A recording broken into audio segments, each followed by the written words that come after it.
You're listening to the Yoga Medicine Podcast. I'm your host, Tiffany Cruikshank. Our podcast brings you information and resources to enhance the therapeutic effects of your practice based on a deeper understanding of anatomy, physiology, and the integration of modern science and research with traditional practices and experiences. Join me and my co-hosts, Rachel Land and Katja as we dive into all things yoga, research, and wellness. The content of this podcast is not medical advice and is not meant to replace medical care. Please consult your healthcare provider to determine what is best for your unique healthcare needs. We are back and we're here to talk about female reproductive hormones. And for me, I think a lot of this too is the empowerment of understanding. There's so much that as females, we kind of turn our head to, and males too. I think it's helpful for males to understand a little bit of this cycle too, to get more in tune with their potentially female companions or female counterparts at work or other females they interact with in their daily lives. There's so much of this we kind of hide and kind of look away from. And I think it's important just to look at the empowerment of understanding a little bit of the female cycle. So there's a lot, there's a lot we could dig into with the reproductive cycle, but we're going to kind of focus on the big picture tour of the hormones and the fluctuation of hormones through the cycle with some, of course, yoga tie-ins along the way. And for those of you who are teachers who have an interest in this, we go into a lot of detail. This is kind of the tip of the iceberg that we look at in our female health teacher training and looking how to support different changes and issues and fluctuations that happen there. So you can check that out for more information. All right, let's hop on into it. Katja, I know this was inspired by you, and you had a lot of interesting tidbits to talk about at the very beginning. Yeah, I really love this topic. It's one of the areas that I personally learn a lot and am digging into a lot and am interested in a lot. And I think to start with two things I would want to say. I'm really happy that we have covered a lot of ground already in this and have made a lot of advances in this over the past years. There's a lot of technology out there now that helps us as women to cover or to track our cycles on the technology end. There are rings you can wear on the app end. You can use different apps that, for instance, help you to find the right type of movement or exercise for you throughout the cycle. So that's all really, really good. There's a lot of new books out there, and just a lot of focus around the topic, in my opinion, or in my what I have noticed.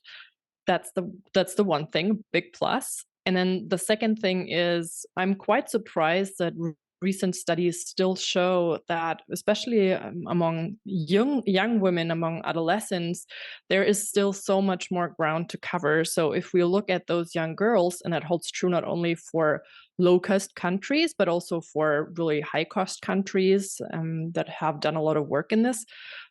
So they still hide their periods from their male counterparts. They still minimalize or don't really talk about their period pain and hide it. So that's all still going on to a big degree. And I think we still have a lot of ground to cover for all the for all the social dynamics related to that to evolve and to get to the next level.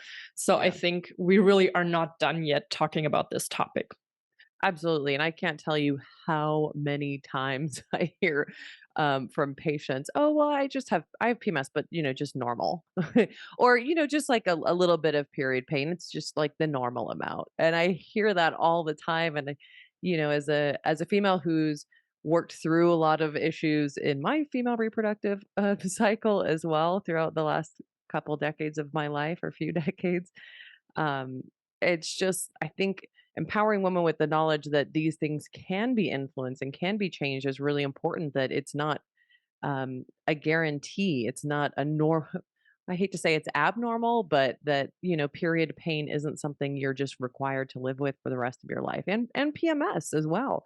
The body's brilliant, and I think for me these are ways that the body speaks to us and has a conversation with us of what it needs too. And sometimes it just requires a little deeper studying or digging or investigating in your own practice to see what's needed to help bring about that balance for you, which is when we look at these hormones, it is so different person to person. And even, in lab values and, medications and things, it is so different from person to person how people respond. So that deeper personal investigation, I think, is what's really brilliant about yoga and Chinese medicine from my perspective as well, which we're not really going to talk about much in this episode, but I think TCM, traditional Chinese medicine, really brilliantly makes sense of so much that we still don't have a clue on. We still don't understand about the female reproductive cycle. So there's a lot of interesting ways to investigate. Yeah, and also you were just mentioning PMS and period pain, and I mean that's kind of one end of the spectrum that women are encountering all those challenges with their cycles. And then on the other end, of course, there's not only working on issues or challenges you might have, but then also to actively use your cycle. For instance, when it comes to your training, when you're an athlete, that's kind of the other end of the spectrum, maybe. So even if you don't have any problems in quotation marks, you could still invest in learning about your cycle and make use of that to really foster your physical outcomes or to work with your body, work with your cycle along the way. So that's also one line of argument why it's worth investing into this. Yes. Yes. And you made a note before too. I think it's important to recognize that if you're on oral contraception or other types of contraception, you're not having a natural menstrual cycle, and there's a lot of different types of contraception. So we're not going to get into the details of that, but just know that your cycle will be influenced by the hormones that you're taking. So it will be a little different. So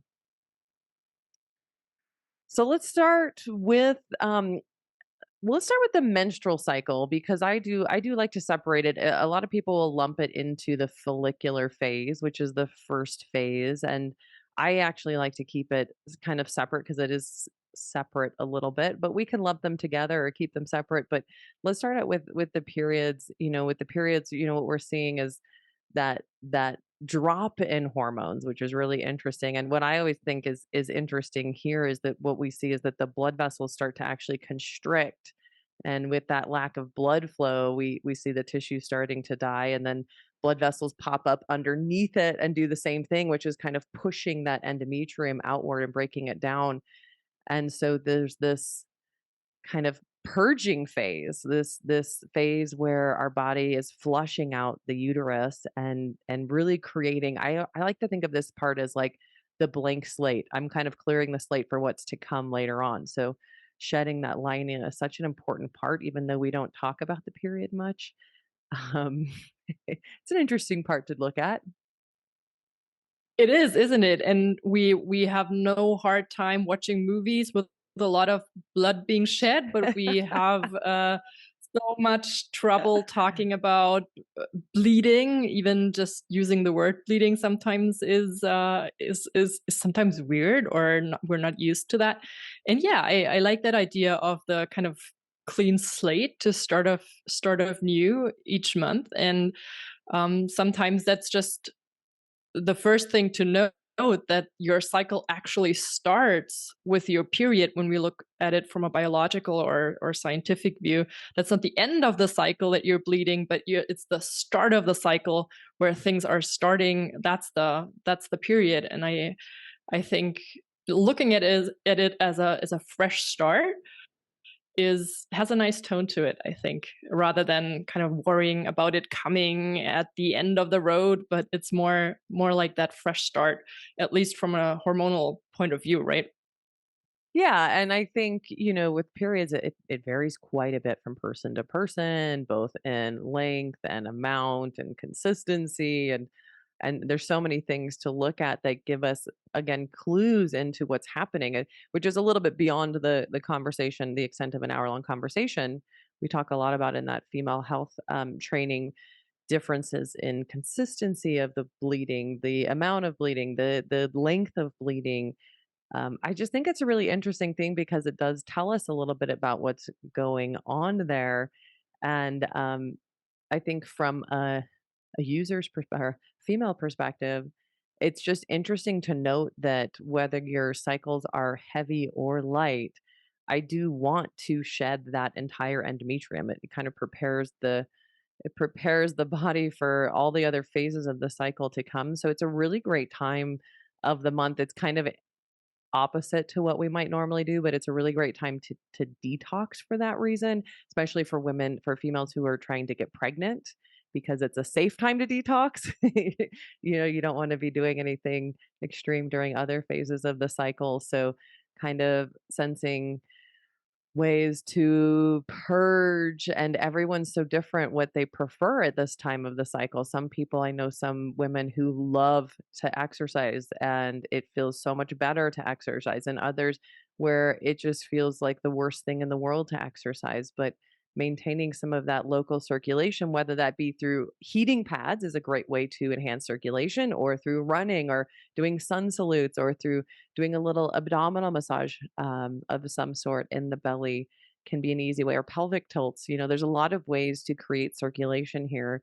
But I think trying to avoid the tendency that we all have of wanting to kind of lay on the couch and be completely sedentary, which is fine if that's what your body's craving, but finding a way to create little bits of circulation to help support this purging, circulatory, elimination, flushing out kind of phase, to prepare for the rest of the cycle, I think is really important.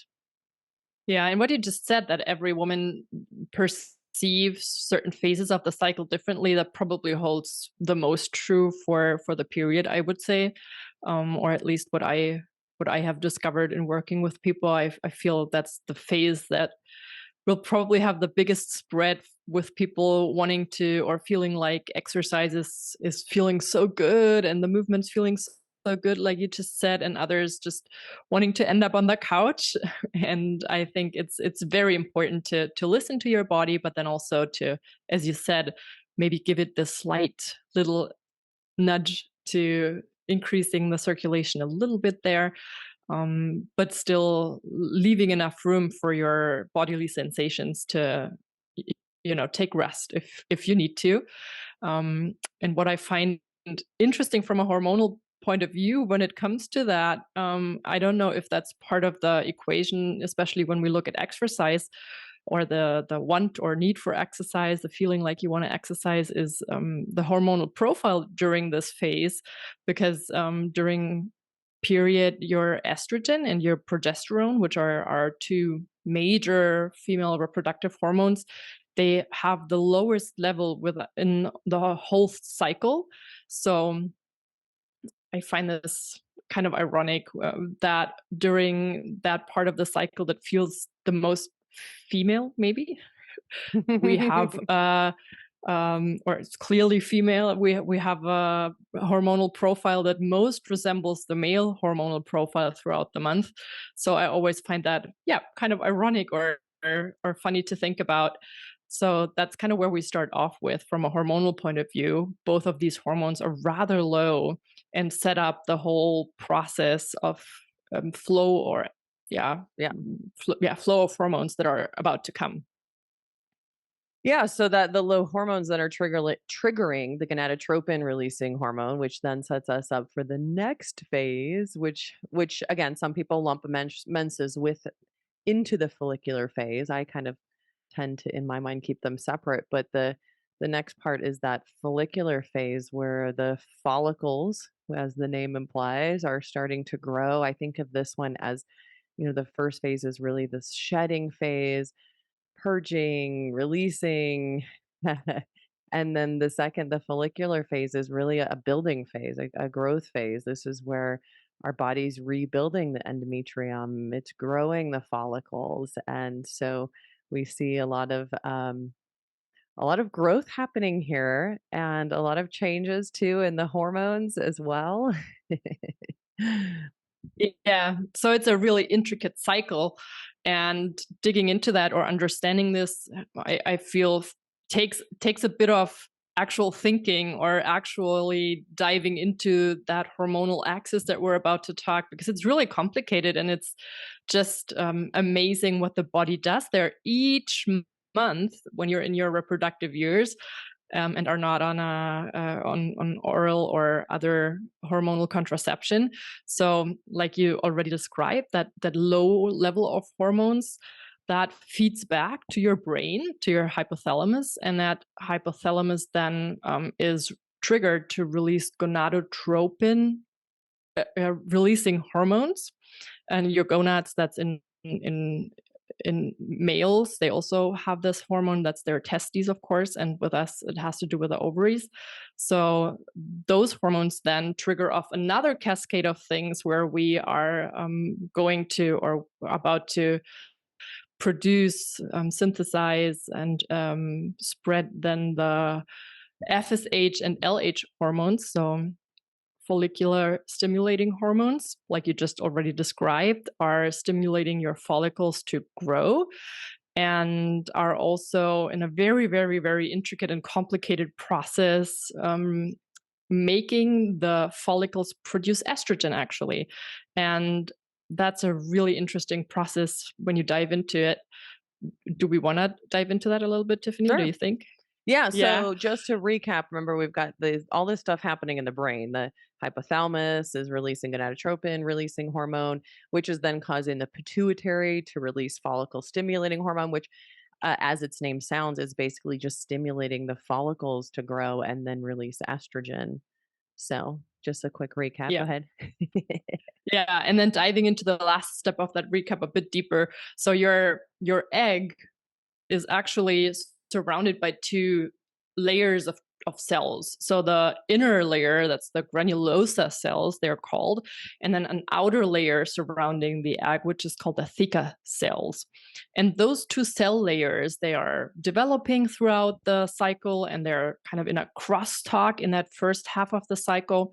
And that very complicated crosstalk between those two tissue layers, not tissue layers, cell layers, that then makes the inner layer, the granulosa cell layer, eventually to release estrogen. And that high level of estrogen, then again, is going to feed back to the brain and is going to lead to a surge in LH, which is luteinizing hormone, just shortly before ovulation. So it's a lot more complicated than this, but that's kind of the short version of it. And I wasn't aware when I first thought about the period or when I learned about the monthly cycle, I wasn't aware that this is actually happening in the egg. I always thought that the ovaries themselves would sort of produce estrogen or so. I personally wasn't aware that the egg, in a very complicated process, is producing that estrogen itself. So that was kind of an aha moment for me. And partly that's the reason why I wanted to share it, because I just wasn't aware of that for a very long time. Those follicles, man. Those So follicles. so basically what we're talking about here is the phase of the cycle where estrogen rises and peaks right before ovulation, which is what's triggering um, all of this cascade of hormones and that happens so quickly right around ovulation. But before we get to ovulation, when we look at this rise in estrogen, we see some really interesting things, especially in the fascial world. There's been some interesting research, and I think there's still a lot. I mean, I'm sure you agree with this, a lot to figure out, a lot of implications to figure out. And I really think it means different things for different people. But anyways, let's talk about the rise in estrogen and what that means. Yeah, so the rise in estrogen can have an influence or impact on your muscles and on your strength on the one side, and then also on your fascial tissues themselves on the other. So, if we look at strength and the muscle layer or muscle tissues first, maybe we know a lot from research on postmenopausal women, where we can see a really steep decline in strength and in muscle. That's where we know the most research from, or where we have the most research on. And we know that this is related to the fact that after menopause, you do not have these high levels or increases in estrogen that you typically have around the cycle, particularly um, in that estrogen rise before ovulation. And then also the other way around, when you do exercise, we also actually see that rise in estrogen, which is interesting also. So that's kind of going both ways. Exercise and muscle and strength seem to have a relationship with estrogen. Yeah. That's one thing, and we can chat about that, how that could be used or addressed within your movement along the cycle. You just wanted to add to that, I think.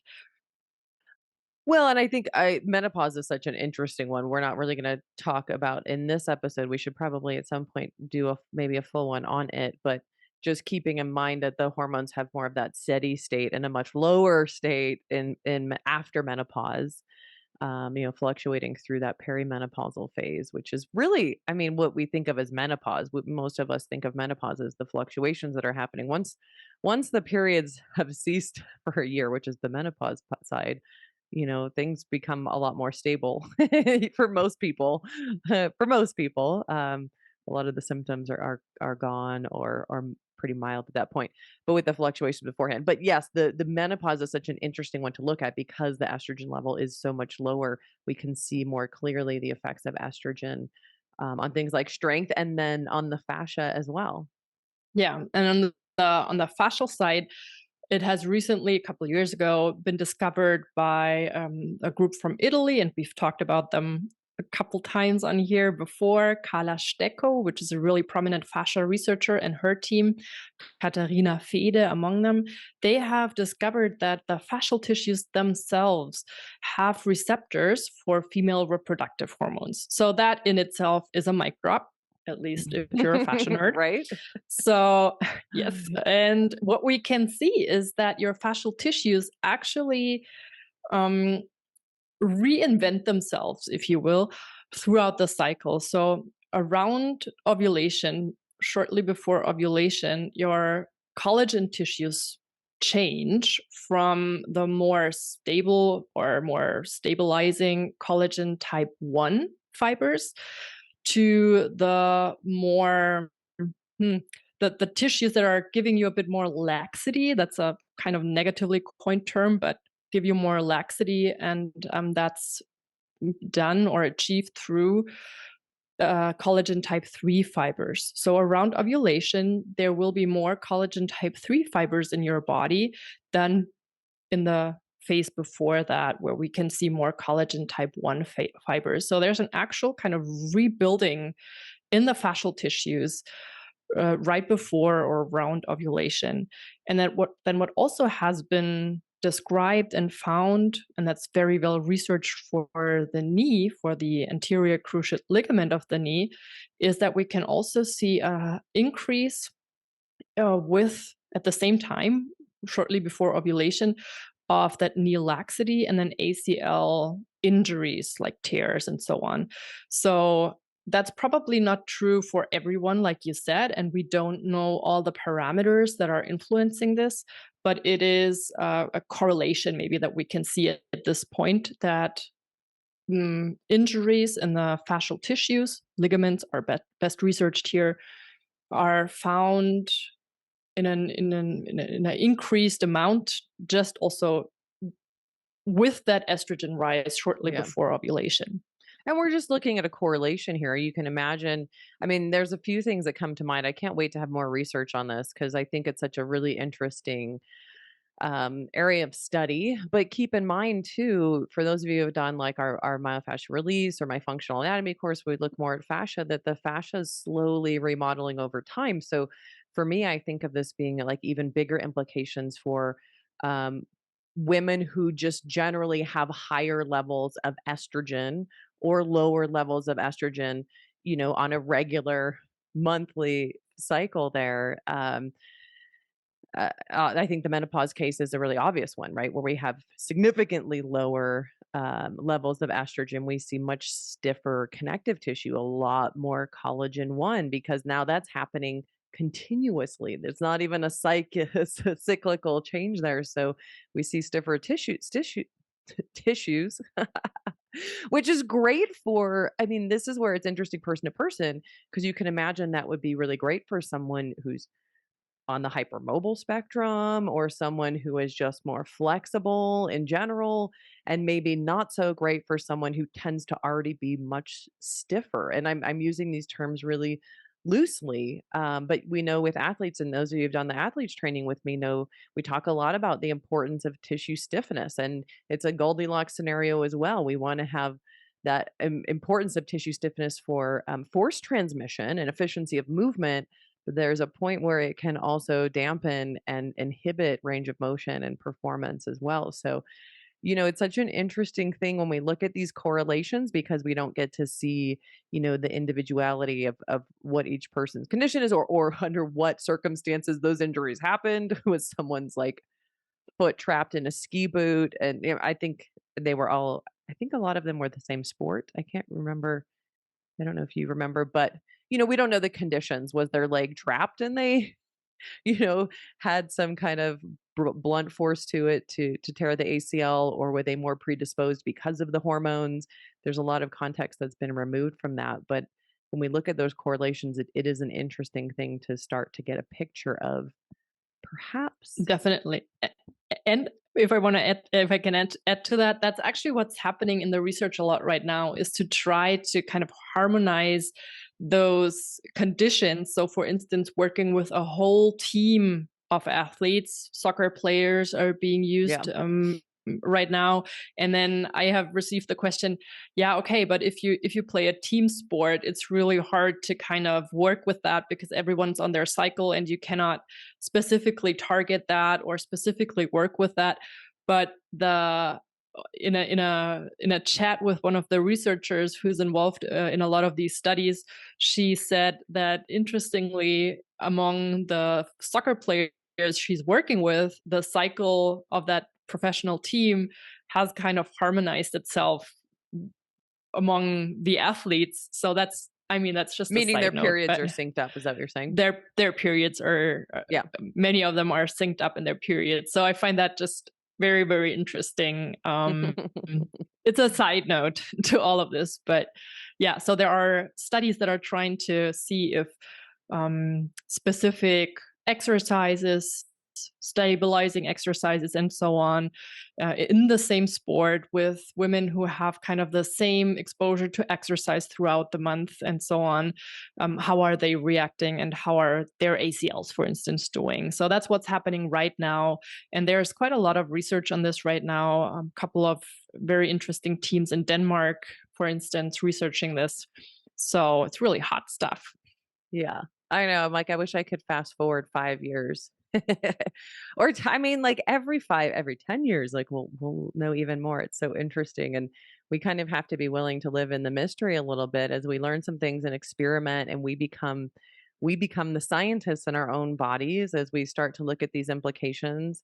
Especially if you know that you are on the stiffer end of the spectrum. Again, I'm talking very generally, or the more flexible end of the spectrum. Again, more generally speaking, you might notice different changes during these times of the cycle. And we know that estrogen affects a lot more than just the strength and just the connective tissue. There's a lot in the brain that is influenced by estrogen. We know that there's a lot of estrogen receptors in the hippocampus and the prefrontal cortex, which are very important for for a lot of our brain function and are responsive to the estradiol.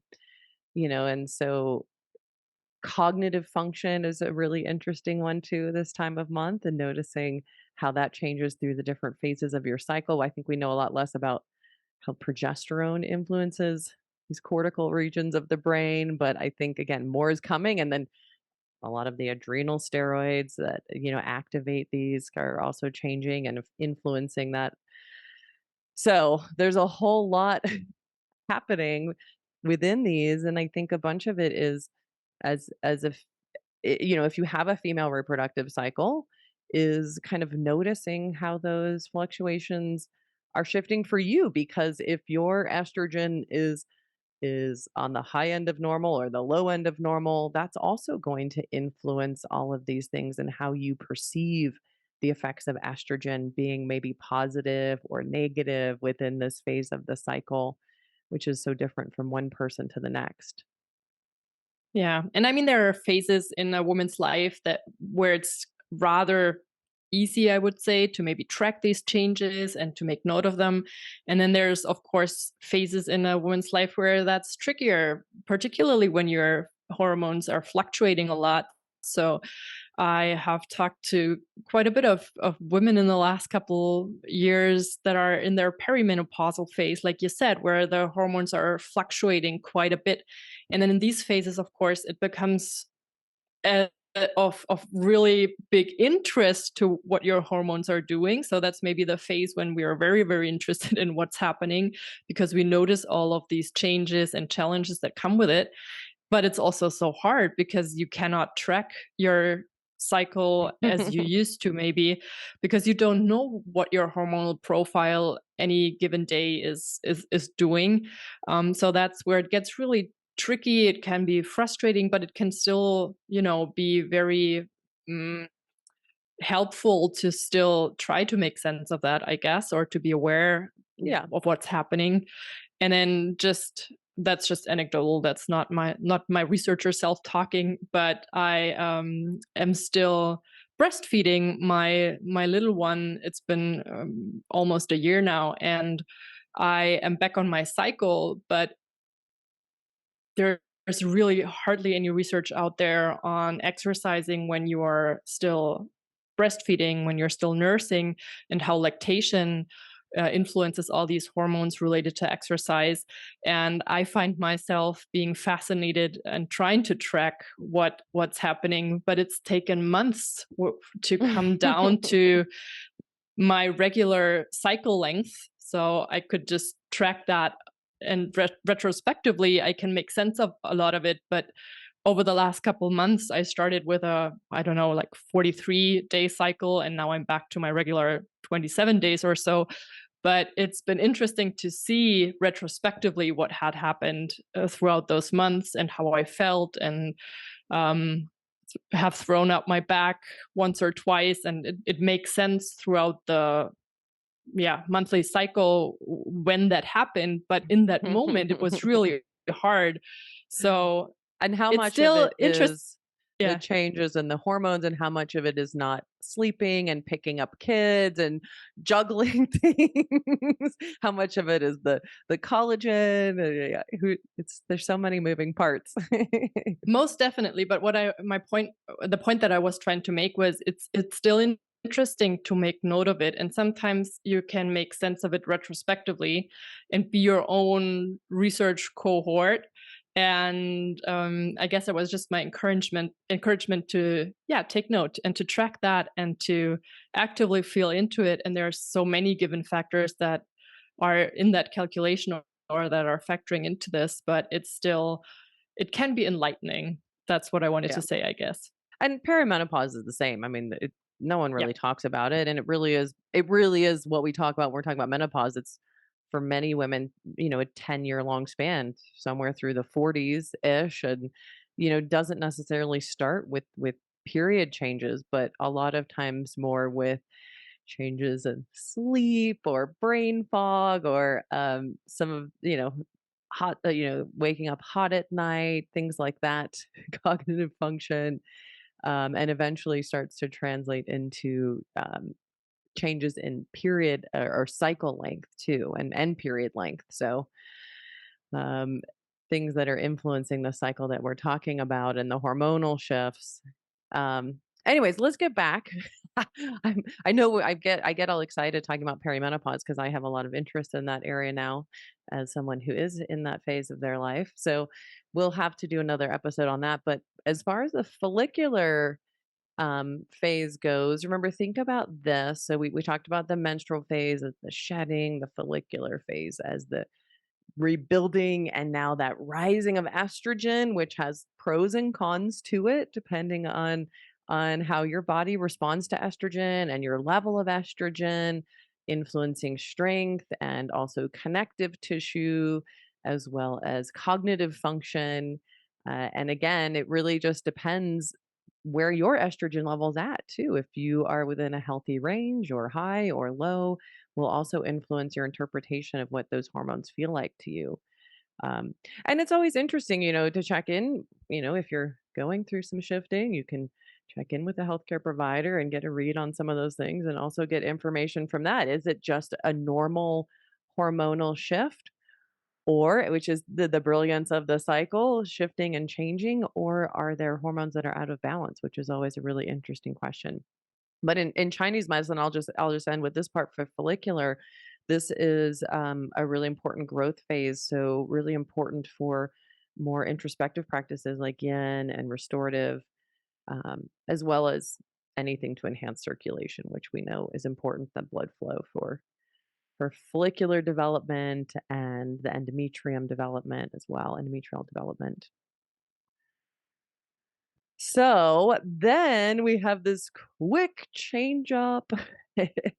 We've got that estrogen peak, and then we've got the LH surge, right? And the estrogen rise is going to trigger the LH, and the luteinizing hormone, which is what's going to trigger the release of the egg from the follicle. So usually there's one or two dominant follicles, which will release the egg, and that is what we call ovulation. And the ovulation part of this is a really quick part of this. So it is really just the release of the egg. So a very, very quick shift. We've got that estrogen peak beforehand, which creates a drop in temperature. If you track your temperature for some women who kind of to be able to watch these hormonal shifts, with the LH surge, we see that lift in temperature, and that's where we're looking at that lift in temperature for a sign that ovulation is happening, which is usually around day 14, give or take. Um, so yeah, so that's our where we're at next. Yeah, and then, remember that inner layer of the follicle, or that inner cell layer that surrounds the egg, that was the granulosa cell layer, and then there's still gonna be remnants of that, and the remnants of that granulosa cell layer, they are getting a little yellowish in color. Lutein is also called yellow, and then you may have heard about the corpus luteum, which is the yellow body, which kind of grows from that, or is made up or develops into that, and that is then releasing and producing progesterone mainly. So your yellow body, that is kind of the result of ovulation also, that is going to provide your body with progesterone in the second half of the cycle. And that is really a very, very important hormone, our second most important, maybe, when it comes to female reproductive hormones. Um, and it would also prepare the uterus, the endometrial lining, for a potential pregnancy, thickening it, and so on. So that's the second biggest, maybe, star of the show, is our progesterone there. Yes. I think it's really interesting too because, we have the fallopian tube kind of if you watch images of this, it's kind of interesting. It almost kind of grabs that egg. And then what's really important this time of the month too is that the secretions are actually timing this because you want to have that egg just the right amount of time traveling through the fallopian tubes. If it gets held up too much, you can imagine there's a risk of an ectopic pregnancy where it burrows and implants in the tube there. But it also needs some time to kind of ripen before it before it implants in the uterine lining, so it kind of tumbles into the uterus. So, as you mentioned before, the luteal phase is what's next and is named after that corpus luteum, which is the remnants of the follicle, um, and releases progesterone, the corpus luteum. So once we start to burrow into the uterus, though, we have that sign of implantation, which should happen usually about 6 days after ovulation. and is where things start to mature and ripen. Yeah. And generally, as you were mentioning the 6 days, another aha moment for me at some point was that it's actually the second part of the cycle, so the luteal phase, that is pretty much always the same. So that's rather consistent with about 14 days. And if you have a cycle which is longer than the textbook 28 days or shorter than the textbook 28 days, those variations are typically from variations in the follicular phase. So that recruitment of the dominant follicle, that might be taking longer or shorter. But the second half of the cycle, the luteal phase, tends to be rather consistent with 14 days. So yeah, another little aha moment for me at some point that that second part is kind of timed quite intricately or quite consistently there. Yeah. Yeah. So we had the menstrual phase where the hormones were low. We then had the follicular phase where we saw estrogen go up, which was that what was triggering that ovulation. And now we've got the luteal phase, which is really marked by progesterone. There is also a little surge in estrogen happening here as well, but the progesterone is really what's dominating this phase. And in Chinese medicine, if you're familiar with some of the TCM concepts, the follicular phase is really more of the yin side. This is where the follicles are growing and developing, and the estrogen is more of a yin hormone versus progesterone. What's creating the warmth and maturation of the cycle here as the egg moves through the tube and then implants in the uterus. There is really dominated by yang. And if you're familiar with some of those practices, a little bit of movement can be really helpful in this phase.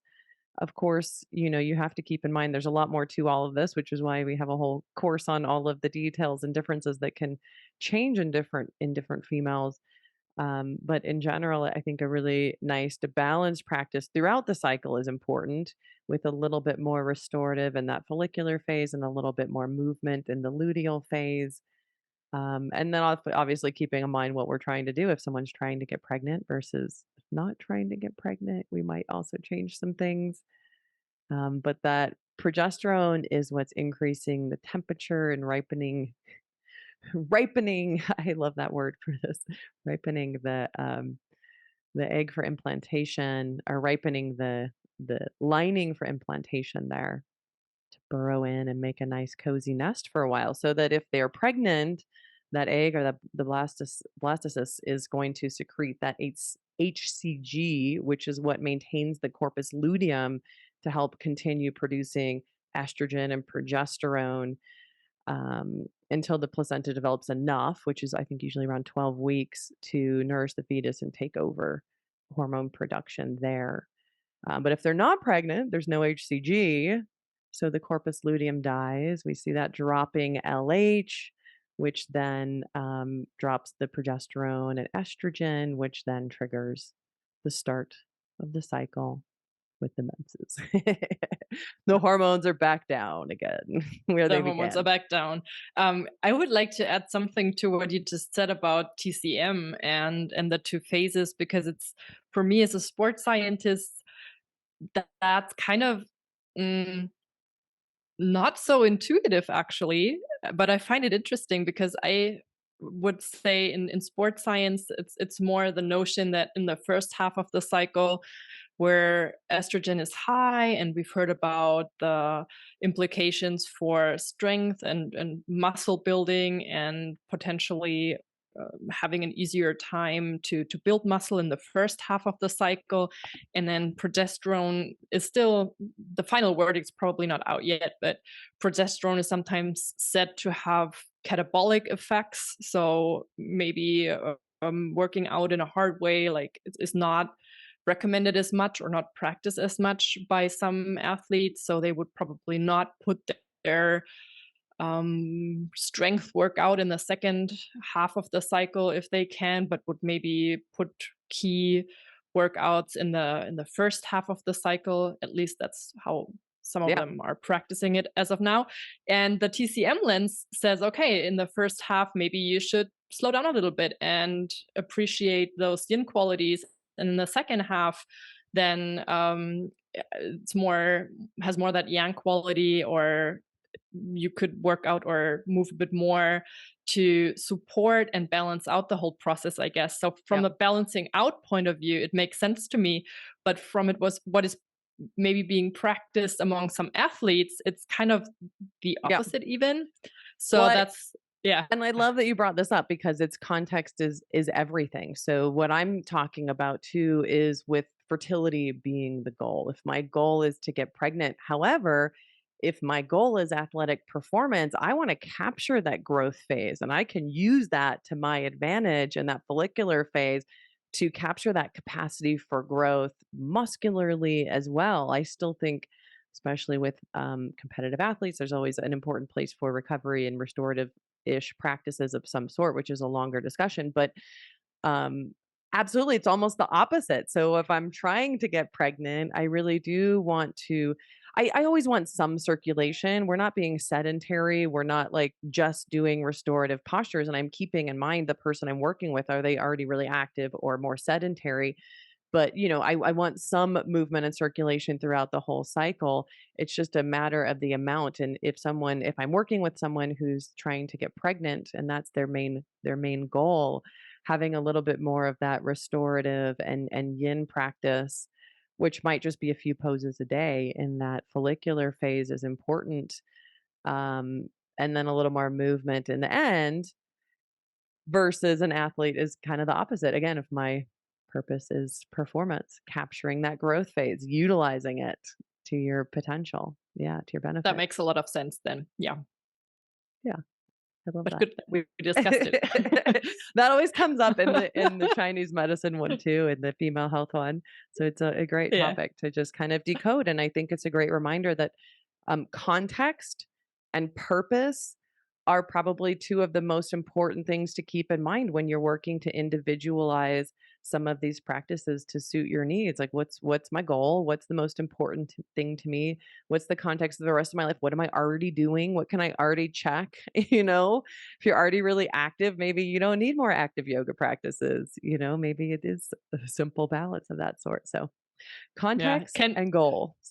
context is everything, and I mean it can become even philosophical. I mean, if we ask ourselves what's the goal of life, many concepts will lead us to happiness or fulfillment or whatnot. But on a biological level, the goal's quite clear. It's reproduction, right? So taking those two lenses, whether I want to achieve something that I have set my mind to, like being a top athlete, for instance, is a very different context when we discuss all of these things than when we look at the purely biological sense of life, maybe, which is very philosophically termed, and then reproduction would maybe more taking the center stage there. So yeah, thanks for putting that into context.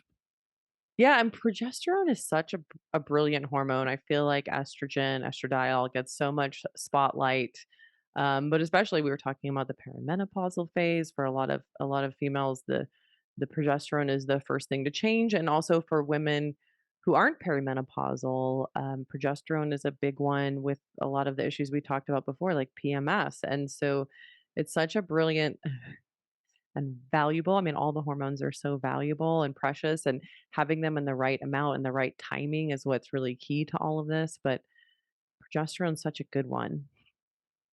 Yeah, and there's even a couple of very fascinating studies going on right now related to your neurons in your brain, because progesterone does not only affect our reproductive system, but many other systems as well, particularly our nerve cells, our neurons also.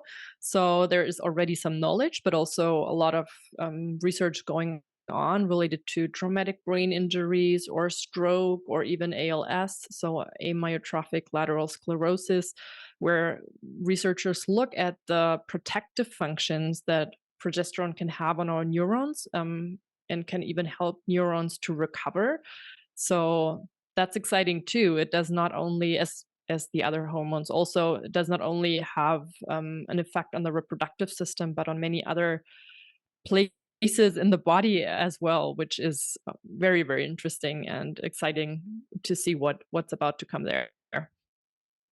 Yes, I love that. Um, what else? We talked a little bit about it with PMS, but a really important one, progesterone with PMS and symptoms, especially related to that week prior to the period. Some of the typical symptoms of, mood changes, breast tenderness, bloating, headaches, a lot of the Yeah. different changes we see there is a big one. And, this isn't meant to be, of course, as always, not meant to be medical advice, but really empowering information for you to also then potentially check in with someone. I don't ever recommend taking, supplements or medicine without, getting a good picture of what's going on, or at least the intuitive perspective of someone who's been practicing medicine for, doing this for a long time. Yeah, but Knows but you. it's sometimes still still helpful to know that women in the last couple days before their period starts, they generally motivation can be lower, and then also even your balance can be impacted. So your dynamic posture, it is termed in research, your balance can be a bit off. Just tiny things like that that you might notice in the yoga practice, something to consider. And then also, and that's kind of known intuitively, but the energy expenditure throughout that last part of the cycle is also higher. And then many women, or some women, will counter that by just eating more and feeling more like, yeah, eating, being more hungry maybe, or just having that sense that their body needs a little bit more, and just knowing that that is part of the regular cycle. There's nothing wrong. That's just how the body reacts to all those changes. Just the knowledge can sometimes be powerful and empowering, I think. And that's why we cannot stress that often enough, because I certainly haven't learned this in school or in college or during my studies there, that all of these things relate to those hormonal fluctuations. That's all my personal study. I hope maybe it's different in the US. I have no friggin' clue. But here, it hasn't been a big part of any kind of education that I personally have received. So I would still hope that this gets out there and gets normalized, even the little things about maybe wanting to eat more, or just having a little bit of a different mood or motivation to move even. Um, and I Yeah. mean, we know this, but we don't wanna talk about it, or we, like we started in the beginning, the conversation, like we downplay it or minimize all of these things a little bit, and I think it's time for that to stop. Yeah, and unfortunately, it's not something most people are taught about in school.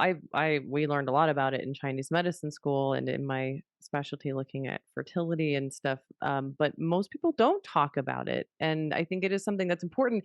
The other thing that I think is really important to note is that there is a point where these symptoms can be significant enough that it is something that might signify some dysfunction or imbalance in the body that needs a little bit of support. I think small amounts of these things like, changes in postural control or motivation or a little bit of mood changes before the period. Again, where do we draw that line of what's PMS as a dysfunction? Because to me, when someone says PMS, it signifies that there is a dysfunction in the system, is not a normalized condition, but that there are some of these symptoms to a small extent that are just part of those fluctuations that we as females can embrace and, align with and identify and not expect ourselves to be like a robot feeling exactly the same throughout our cycle. But that there is a place where we might need some interventions, especially for me. For me, that line is drawn when it starts to affect how you're functioning, what you're doing through your days. I mean, yes, there is a natural ebb and flow to our energy cycles, but if I'm having to take a day off of work or I'm unable to think or function, or I, find myself kind of overcome by some of these emotional states or other states that we've talked about, I think that's a nice reminder too to be empowered that there are things that can help shift and influence the system, whether that's simple practices like yoga and meditation, or whether that's some sort of medical intervention, hormonal intervention, or supplemental intervention. You have so many options. And that's what I hope to get out to people is that there are a lot of options. And unfortunately, it does require sometimes either meeting with someone who has experience working with women with hormonal fluctuations, or doing some tests and labs to see, which is controversial, is a lot longer topic. Everyone has their favorite tests, blood versus saliva versus urine to test for hormones and what they think is more accurate. And then testing in certain times of the cycle. A lot of doctors will just test at one point, and you can imagine at certain points of the cycle, we get a better glimpse of progesterone versus estrogen because they're dominating different parts of the cycle. So it can be really complex, but having someone help you navigate that, I think, is important. And our goal with the podcast is to help you just understand that there are some of these natural shifts and cycles, and that there is a place where simple practices, even just introspective practices to help you tune into that, can be supportive. And then obviously there's a place for outside intervention and support, that you always have choices and always have options to help you navigate these beautiful, glorious, fluctuating hormones that are affecting so much of your physical experience and your mental and emotional experience in this world. It's everything. They really dominate how we experience the world within us and around us. So it's such an important thing, I think, to look at and to remember that as things do change, that it's simply perhaps your body communicating with you, telling you it needs a little something. Yeah, and we do hope that this discussion that we're having, putting this information out there, and also, of course, your yoga practice, your meditation practice, really helps you to stand in your power and to own your own hormones, so to say, and to own that story that you have there. And with story, I don't mean a made up story, but that's your biology, and stand in your power when it comes to that. When you communicate with your partner, with your healthcare provider, even, and to yeah, be empowered to talk about these things and to own them and to get proactive about them, because I think, and that's again a little bit of an anecdote that I just want to throw in here at the end.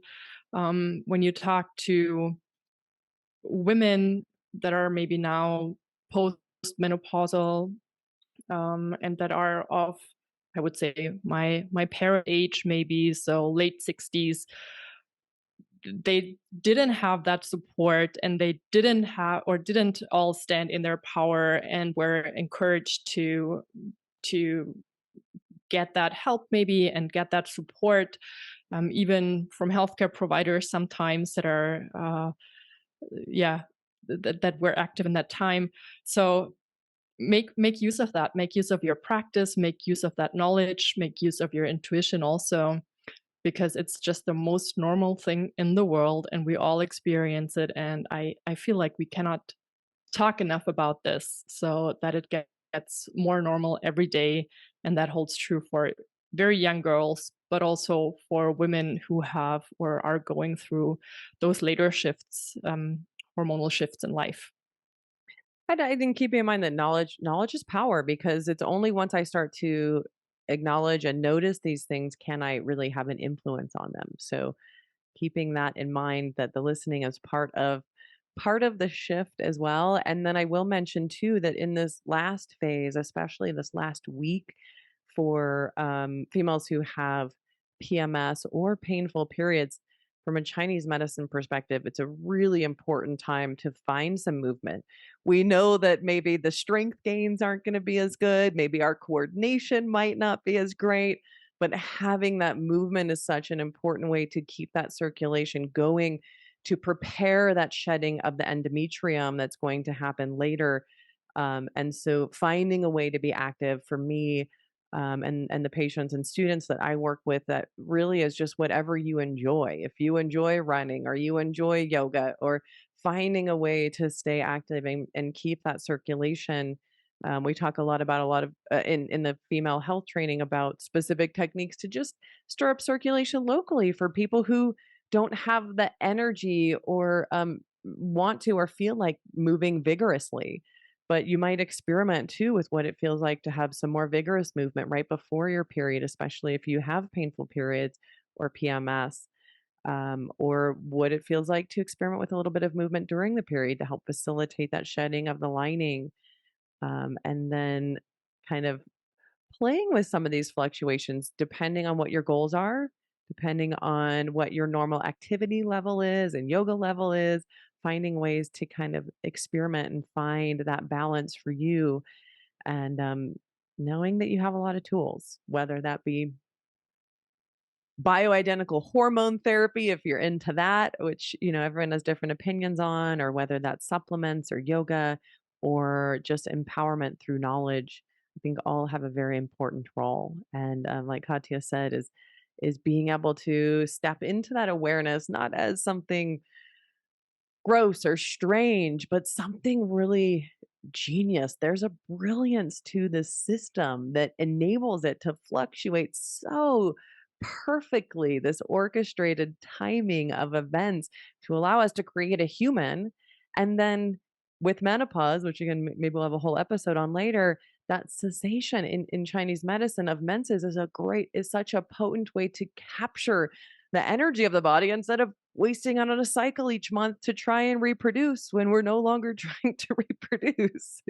So we get to save all that precious energy after menopause and align with a more intuitive wisdom as the hormones become more stable, and embracing that whatever phase of this of the lifespan that you're in, to be able to embrace and appreciate the beauty of the brilliance of this incredible system. So hopefully that sheds a little bit of light on a very complicated conversation and gives you a little bit of takeaways. We've got the low hormones in the menses. We then have the rising of estrogen during the follicular phases, the follicles and endometrium are developing and growing. And we have some of the changes in collagen there as it becomes more elastic, with the type 3 collagen predominating. And then we start to see ovulation triggered as that LH is released, and then we have the corpus luteum in the luteal phase, which is then secreting the progesterone that's dominating in that cycle. As the hormones drop, again, we trigger that menstrual cycle. And so, just a little recap of all of the fluctuations, which might seem overwhelming if you're first hearing about these things. But as you get more familiar in your own body, perhaps a little more familiar. Anything you want to add, Katya, as we close it up? You, as always, summed it up perfectly. Nothing to add there. Oh, I love it. Well, thank you. I love the additions too of the breastfeeding phase, which is so unknown, and the perimenopausal phase. So, as always, more to come. Lots of resources for those of you who are teachers who want to dive a little deeper into female health or athletic training or fascial training. We have so many resources for you, or you can come back here for your tiny tidbits and morsels to chew on and experiment with, and we look forward to seeing you next time. If you love the show, the best way to support us is to leave a 5-star rating if you loved it and to tell your friends about it. We love having new people joining us, and we love seeing your comments on YouTube. So we hope you enjoyed it. We hope that it's helpful. We'll see you next time.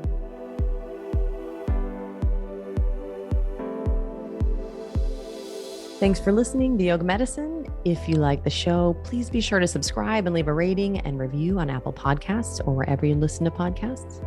And if you got something out of this episode, please spread the word and share it with a friend. You can find more information, articles, trainings, and classes at yogamedicine.com, or check us out on social media as Yoga Medicine. You can also email us at info@yogamedicine.com. Thank you for being a part of our Yoga Medicine community. We look forward to seeing you again. The content of this podcast is not medical advice and is not meant to replace medical care. Please consult your healthcare provider to determine what is best for your unique healthcare needs.